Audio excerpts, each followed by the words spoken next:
Hello दोस्तों और hello parents, नमस्कार। मैं हूं डॉक्टर समन गर्ग, आई स्पेशलिस्ट, और आज मैं अपने चैनल के माध्यम से आप सभी से इस पॉइंट को लेकर डिस्कशन करना चाहूँगा कि हम सभी अपने बच्चों को चश्मा लगने से कैसे बचा सकते हैं, या अगर किसी बच्चे को चश्मा लगा है तो हम ऐसा क्या कर सकते हैं कि उसके चश्मे का जो नंबर है, ग्लासेस का जो नंबर है, वो जल्दी जल्दी ना बढ़े। तो आइए सबसे पहले हम जानते हैं कि टेक्निकली चश्मा क्यों लगता है। जैसे हम अपने सब्जेक्ट में, हम अपने आँखों के डिपार्टमेंट में पढ़ते हैं कि चश्मा क्यों लगता है। तो चश्मा लगने के पीछे जो कारण है उनको आप दो में डिवाइड कर सकते हो कि एक तो है आपके नॉन मॉडिफाइबल कॉजेस। तो नॉन मॉडिफाइबल कॉजेस का मतलब है कि ये जो कारण है इनको आप बदल नहीं सकते। तो ये है आपकी जेनेटिक्स। तो जेनेटिक्स का सिंपल सा मतलब है कि अगर किसी बच्चे के दोनों पेरेंट्स को चश्मा लगा हो, तो चश्मे का मतलब जनरली हम दूर के चश्मे की बात करते हैं, क्योंकि पास का चश्मा तो 40 साल से अधिक उम्र में हम सबको ही लगेगा। तो अगर किसी बच्चे के दोनों पेरेंट्स को चश्मा लगा है, यानी फादर को भी चश्मा लगा है, मदर को भी चश्मा लगा है, तो हमारी जेनेटिक्स के हिसाब से बच्चे को चश्मा लगने का जो चांस है वो काफ़ी ज़्यादा है। तो ऐसे सिनेरियो में बच्चे को चश्मा लगने का चांस जो है वो ज़्यादा है, अगर दोनों माता को भी, पिता को भी, दोनों को, फादर मदर को चश्मा लगा हो। तो ऑब्वियसली ये वाले पॉइंट को तो हम नहीं चेंज कर सकते, पर इससे भी जो इम्पोर्टेंट पॉइंट है वो है मॉडिफाइबल फैक्टर्स। तो हमारे पास बहुत सारे मॉडिफाइबल फैक्टर्स हैं जिनको अगर हम ठीक रखते हैं तो चाहे हमारी जेनेटिक हिस्ट्री हो, चाहे हमारे फादर को, मदर को, दोनों को चश्मा लगा हो, पर फिर भी अगर हम बाकी सारे फैक्टर्स को ध्यान में रखें तो हम चश्मा लगने से बच सकते हैं। तो पहले हम बात करते हैं कि चश्मे लगने का मतलब क्या है। तो जब भी किसी बच्चे को चश्मा लगता है तो उसे हम डॉक्टर्स अपनी भाषा में बोलते हैं कि बच्चे को रिफ्रैक्टिव एरर है, यानी कि उसकी जो नज़र है वो पूरी 100% नहीं है बिना चश्मे के। तो नॉर्मल जो नज़र है उसको हम बोलते हैं 6/6। तो 6/6 का मतलब क्या रहता है कि जब हम किसी भी पेशेंट की, बच्चे की नज़र की जांच करते हैं तो हम उसकी नज़र की जांच जो है लगभग 6 मीटर की दूरी से करते हैं, और 6 मीटर की दूरी से अगर वो बच्चा हमारे रीडिंग चार्ट के सबसे छोटे लाइन को, जिसका कि साइज 6 होता है, अगर उसको पढ़ता है तो हम बोलते हैं कि बच्चे की नज़र 6/6 है, यानी कि उसकी नज़र जो है वो पूरी 100% है, ऑब्वियसली बिना चश्मे के।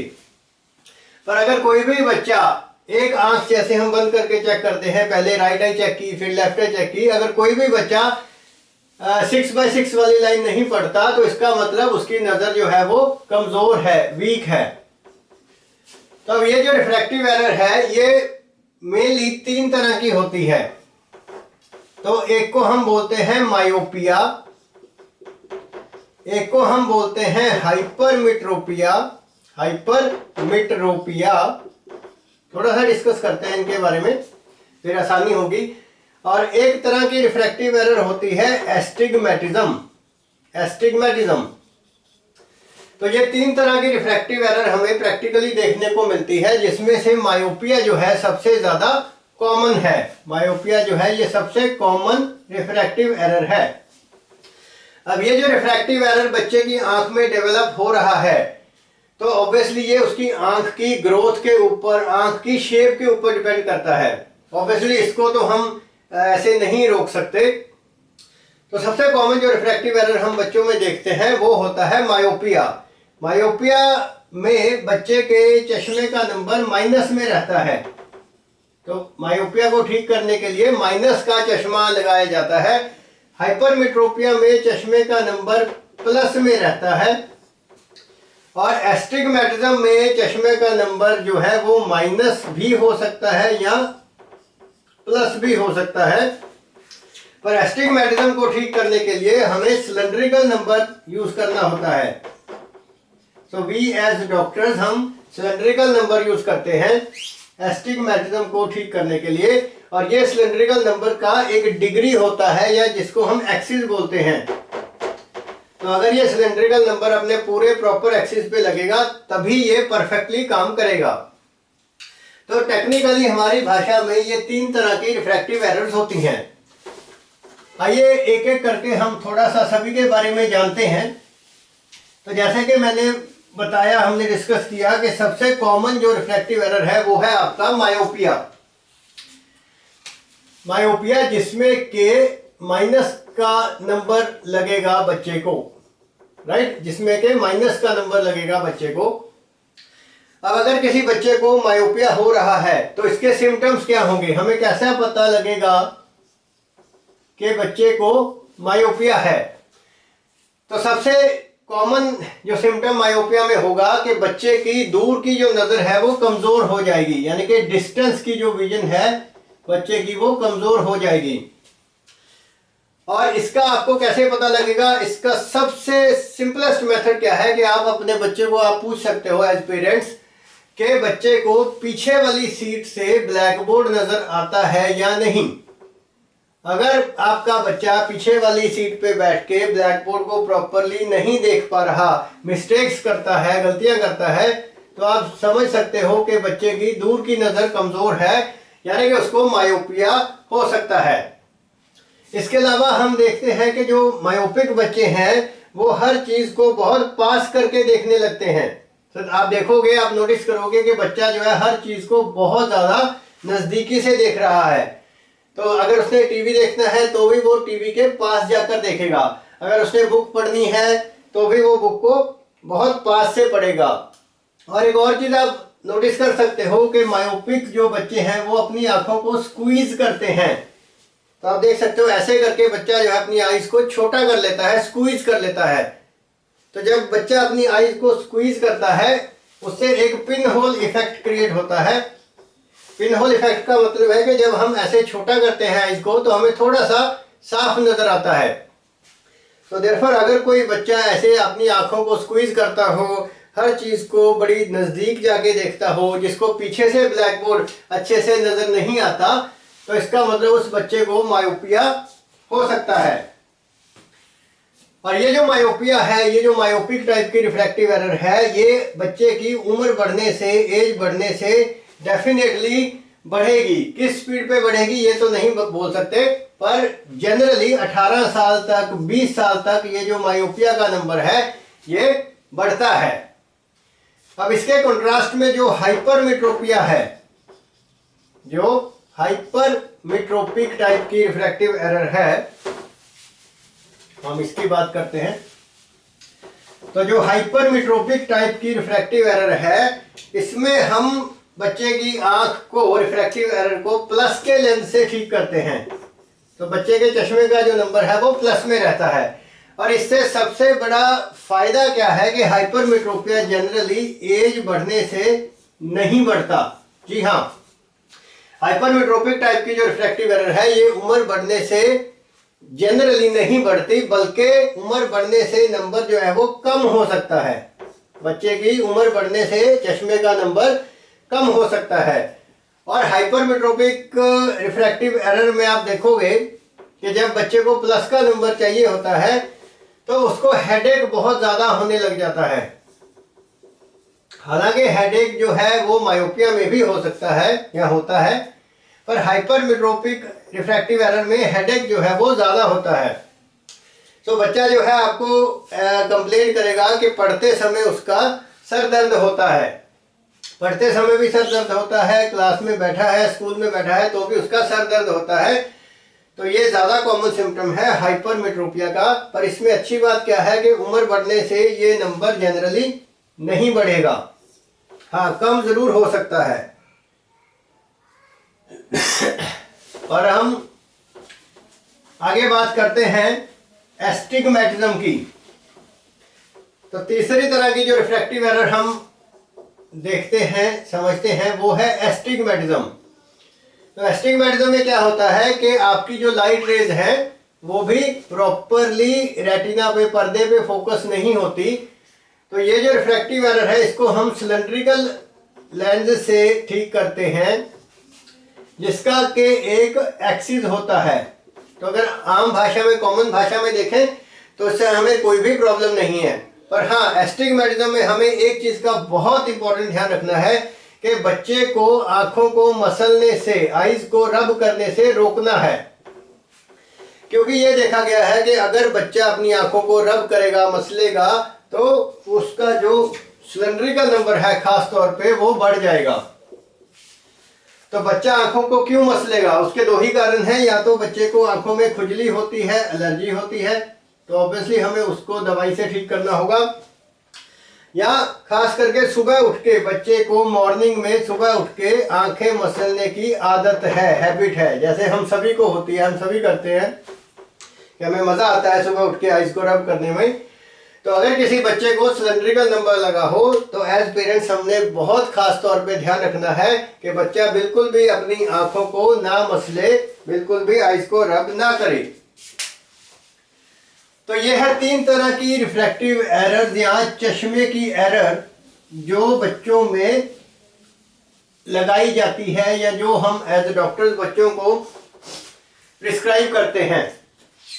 तो आइए अब जानते हैं कि कैसे हम ये चश्मा लगने से बच सकते हैं। तो सिम्टम्स की अगर बात करें तो सिम्टम्स तो हमने डिस्कस कर ही लिए कि जब भी अगर बच्चे को चश्मा लगेगा तो कैसे पता लगेगा कि बच्चे को चश्मा है। सिंपल सी बात है कि बच्चे को दूर बैठकर ब्लैक बोर्ड अच्छे से नज़र नहीं आएगा, बच्चा गलतियां करेगा। क्लास टीचर भी बोल सकते हैं कि बच्चा जब पीछे बैठता है तो कंपैरेटिवली ज़्यादा मिस्टेक्स करता है। दूसरा, बच्चे को आंखों में दर्द रहेगा, आई स्ट्रेन रहेगा, सर दर्द होगा, हेडेक होगा, पढ़ने में दिक्कत आएगी। और इसके अलावा बच्चे जो हैं वो हर चीज़ को बड़ी पास से जाके देखेंगे। और इसके अलावा मायोपिक जो बच्चे हैं वो अपनी आंखों को स्क्वीज करेंगे, जैसे हमने देखा। तो ये सभी सिम्टम्स हैं जिनसे एज पेरेंट्स आप देख सकते हो कि बच्चे को कहीं चश्मा ना लगता हो। तो इसलिए एज पेरेंट्स अगर आप बच्चे को सिर्फ इतनी सी बात पूछें कि बच्चे को पीछे वाली सीट से अगर ब्लैक बोर्ड अच्छे से नज़र आ रहा है तो इसका मतलब लगभग उसकी आइज ठीक है। अगर हम चेकअप की बात करें तो लेट्स से हर 6 महीने में, 6 मंथ्स में आप एक बार अपने बच्चे के थॉरो आई चेकअप करवा सकते हो। तो अब हम बात करते हैं कि कैसे हम ये रिफ्रैक्टिव एरर से, चश्मे से बच सकते हैं। तो देखिए, आजकल जो सबसे इम्पोर्टेंट कारण है जिसकी वजह से अधिकतर बच्चों में चश्मा लग रहा है वो है एक्सेसिव यूज ऑफ मोबाइल या लैपटॉप। यस, तो इसके ऊपर हमारी मेडिकल लिटरेचर में अब बहुत अच्छे से स्टडी हो चुकी है कि अगर हम, यानी कि अगर बच्चे बहुत ज़्यादा मोबाइल यूज़ करते हैं, लैपटॉप यूज़ करते हैं, तो इससे क्या होता है कि जब हम लगातार मोबाइल या लैपटॉप को यूज़ करते हैं तो हमारी आँखों की जो मांसपेशियां हैं वो ज़्यादा काम करती हैं। तो इसलिए जब भी हम प्रोलॉन्ग्ड नियर वर्क करेंगे कि लगातार हम पास का काम कर रहे हैं, मोबाइल देख रहे हैं, लैपटॉप देख रहे हैं, तो उससे हमारी आंखों की जो मांसपेशियां हैं वो ज़्यादा काम करती हैं। और प्लस मोबाइल या लैपटॉप की वजह से आंखों पे वैसे भी डिजिटल स्ट्रेन जिसको बोलते हैं, जोर पड़ता है। तो इसलिए अब ये एक प्रूवन फैक्ट है कि अगर आपका बच्चा मोबाइल या लैपटॉप देख रहा है तो आप मान के चलिए कि 100% उसको चश्मा लग ही जाना है। अगर आज नहीं लगेगा तो 2 महीने, 6 महीने या साल में लग जाएगा। तो इसलिए मोबाइल को बिल्कुल भी अपने बच्चों को ना दें, बच्चों को मोबाइल या लैपटॉप का इस्तेमाल ना करने दें। हाँ, अगर अब स्कूल का कोई होमवर्क या कोई ज़रूरी चीज़ पढ़नी है तो ऑब्वियसली वो तो हमें करनी ही पड़ेगी। दूसरा है कि अगर आप अपना मोबाइल लैपटॉप यूज़ करते हो या टीवी देखते हो और आपका पोस्चर ठीक नहीं है, तो पोस्चर में सबसे इम्पोर्टेंट है कि लेटे लेटे या लाइंग डाउन पोजीशन में लेट कर कभी भी आपने मोबाइल या टीवी का इस्तेमाल नहीं करना। अगर आप लेटे हुए मोबाइल देखते हो, टीवी देखते हो, तो आपकी आंखों पे ज़्यादा जोर पड़ेगा, ज़्यादा स्ट्रेन पड़ेगा। जिसकी वजह से आपको चश्मा लगेगा या आपके चश्मे का नंबर जो है बढ़ जाएगा। इसके अलावा एक और इम्पोर्टेंट चीज़ है, वो है कि जब भी आप पढ़ते हो तो आपके रूम की लाइट, या अगर आपके पास कोई स्टडी लैंप है तो वो लाइट कहाँ पे हमने रखनी है। तो जो बच्चे पढ़ते समय स्टडी लैंप यूज़ करते हैं, तो अगर वो राइट हैंडेड हैं, अगर वो दाहिने हाथ से लिखते हैं, राइट हैंडेड हैं, तो उन्होंने अपने स्टडी लैंप को लेफ्ट साइड पे रखना है, लेफ्ट साइड पे रखना है। और जो बच्चे लेफ्ट हैंड से लिखते हैं, लेफ्ट हैंडेड हैं, तो उन्होंने अपने स्टडी लैंप को राइट साइड पे, दाहिनी तरफ राइट साइड पे रखना है। तो अगर आप मोबाइल नहीं यूज करेंगे, अगर आप अपने पोस्चर को ठीक रखेंगे, तो बच्चों को हम बोलते हैं कि प्रॉपर टेबल चेयर के ऊपर बैठकर ही पढ़े, अपनी लाइट सोर्स जो है उसको प्रॉपर रखें, मोबाइल का यूज ना करें, तो आप काफ़ी समय तक, काफ़ी पॉसिबिलिटी है कि आप चश्मा लगने से बच सकते हो। और फाइनली हम बात करते हैं आपकी डाइट के बारे में। तो बच्चों को प्रॉपर पौष्टिक आहार दें, डाइट दें, जिसमें कि दूध, मिल्क कम से कम दिन में 2 बार, यानी सुबह शाम जो है, मॉर्निंग और इवनिंग। अगर आपका बच्चा दूध पी रहा है, इसमें कोई भी फ्लेवर डाल के वो पी सकता है, उससे कोई फर्क नहीं पड़ता। तो ये एक हेल्दी डाइट है। रात को 5 बादाम या आलमंड्स आप भिगो के रख दें, और जिनको बच्चा सुबह स्कूल जाने से पहले छील के खाएगा, ये भी एक हेल्दी डाइट है। अनार आप खा सकते हो, पोमग्रेनेट आप खा सकते हो। इसके अलावा सर्दियों में गाजर है, कैरेट है, गर्मियों में मैंगो है, इसके अलावा पपाया है, और हरी सब्जियां या ग्रीन लीफी वेजिटेबल्स हैं। तो ये सारे जो है ये अच्छे खुराक है, डाइट है आँखों के लिए, जो कि आपकी आँखों को, बच्चों की आँखों को हेल्दी रखने में काफ़ी हद तक मददगार है। तो डाइट की हमने बात कर ली, सिम्टम्स की बात कर ली चश्मा लगने से, और बस इसके अलावा आप हर 6 महीने से 1 साल में आप अपने आई स्पेशलिस्ट को कंसल्ट कर सकते हो। तो यही कॉमन बातें हैं, पर अक्सर हम इन बातों का ध्यान नहीं रखते, जिसकी वजह से हमारे बच्चों की आंखों में चश्मा लग जाता है। और अगर चश्मा लगा हो तो ऑब्वियसली उसका नंबर भी बढ़ जाता है। और जो चश्मा हटाने के जो आजकल हम ऑपरेशंस करते हैं, लेसिक लेज़र करते हैं, वो सभी प्रोसीजर हम 18 साल की उम्र के बाद ही करते हैं। तो 18 साल से कम की उम्र में हम कोई भी चश्मा हटाने वाला जो प्रोसीजर है जनरली नहीं करते। तो कोई भी डाउट है आप मुझे मेरे YouTube चैनल पे सब्सक्राइब करके पूछ सकते हैं, व्हाट्सएप भी कर सकते हैं। आइए हम जल्दी से एक बार पोस्चर्स को देख लेते हैं। तो यहाँ पे आप देख सकते हो कि ये जो बच्चा है ये लेटे लेटे बुक पढ़ रहा है, तो obviously this is a wrong posture, इससे हमें बचना है। यहाँ भी आप देख सकते हो बच्चा जो है लेटकर बुक पढ़ रहा है, इससे भी हमने बचना है। इसमें ये जेंट्स जो हैं वो लेटकर मोबाइल यूज़ कर रहे हैं, और ये सबसे बुरी बात कि आप अंधेरे में मोबाइल यूज़ कर रहे हो और वो भी लेटे लेटे, तो इससे तो आपकी आंखों पे 100% ज़ोर पड़ेगा, चश्मा भी लगेगा, नंबर भी बढ़ेगा। तो कृपया इन चीज़ों से दूर रहें। सो डाइट में जैसे हमने डिस्कस किया, मिल्क या दूध एटलीस्ट सुबह शाम बच्चों के लिए, आलमंड्स, बादाम, अनार, ग्रीन वेजिटेबल्स, पपाया, और गर्मियों में mango. So thank you for your patience listening. कोई भी डाउट है आप मेरे यूट्यूब चैनल को सब्सक्राइब कीजिए, ऑफ्थेल्मोलॉजी स्पेस देकर एट होम, और व्हाट्सएप पे भी आप पूछ सकते हो 9914148661। Thank you.